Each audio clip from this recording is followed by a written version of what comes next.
God, what a lovely day. Feels so good to be outside, but I really can't wait to leave this place. I really can't wait to leave home and be a free human being and actually travel again.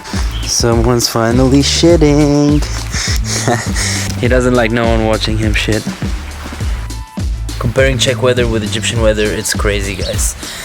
I left Czech Republic when it was about 5 degrees Celsius, but here the weather is just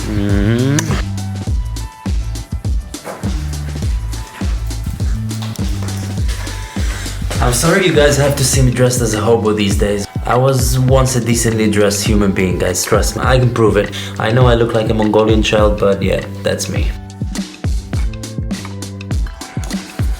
Oh, and believe it or not, guys, but my quarantine is over. If I'm being fully honest with you, quarantine was actually pretty nice. Quarantine was actually something I didn't know that I needed until it actually happened.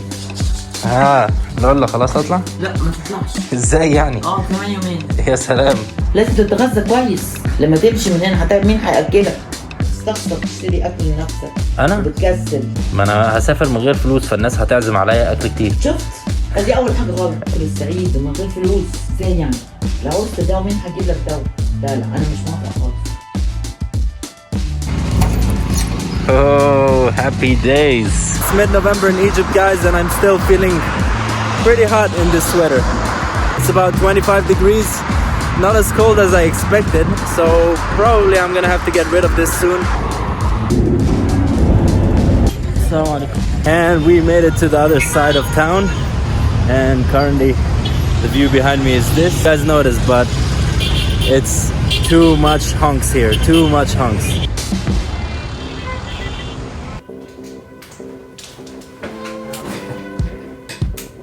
See, one thing that's super annoying about living in Cairo is that you can never, literally never film in peace. See, that clip that I posted right before this one, I was literally filming, describing the Nile and describing the sounds and the sights, and then out of absolutely nowhere, this policeman approaches me and he just takes my phone and deletes the video. Luckily, I've retrieved it because it was on the recycle bin. But come on, that's fucking rude. I mean, that's not even the worst that's happened to me. I mean, I don't want to get political here, but last year I actually went to prison for a few days for filming in public. And since I'm not looking for many complications during this trip, I'm gonna be mainly filming with my phone camera because otherwise the camera looks kind of scary and it's gonna draw unnecessary attention. Anyways, now I'm gonna be preparing my outfits and then I'm not sure if I'm gonna be headed out today or tomorrow morning. So until then, guys, I'm just gonna be filming my day. Also, what do you guys think about my setup?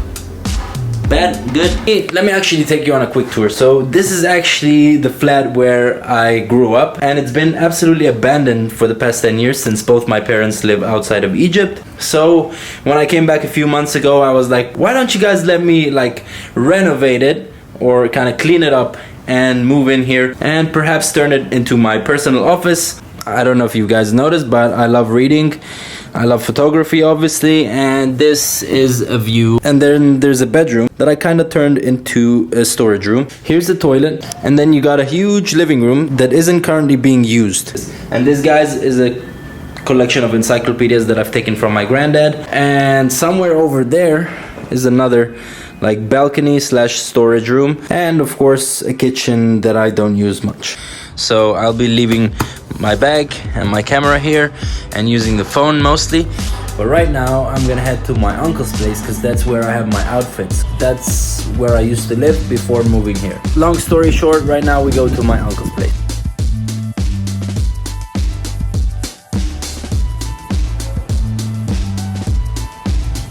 And the reason why it's so hard to film is because, for example, this is a ministry.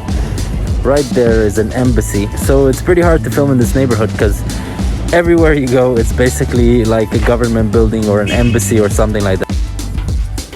And home sweet home. Seems my uncle's bought a new bicycle and it seems he's renovated the whole place. So it seems the whole flat is under construction, not just the outside part. Cause this is definitely not how I left my room.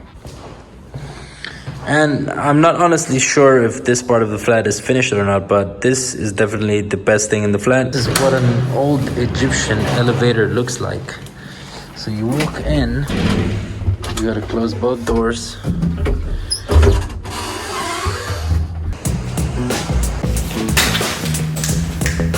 So there's this cat which almost always follows me in when I come back. And I don't know if it belongs to someone or not. I mean, look at her. She acts like she owns the place. See you, mate.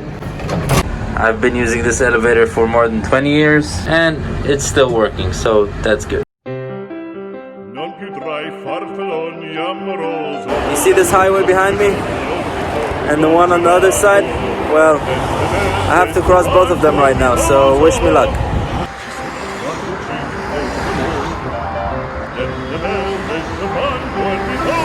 First one successfully passed.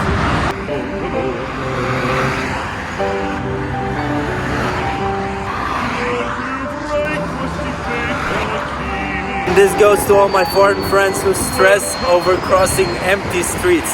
Guys, this is the kind of risk you have to take in Egypt. I was there and I had to get here and I literally have to risk my life. And there's no other option, that's the problem. If there was another option, I'd go for it. There's no bridge, there's no tunnel, there's nothing.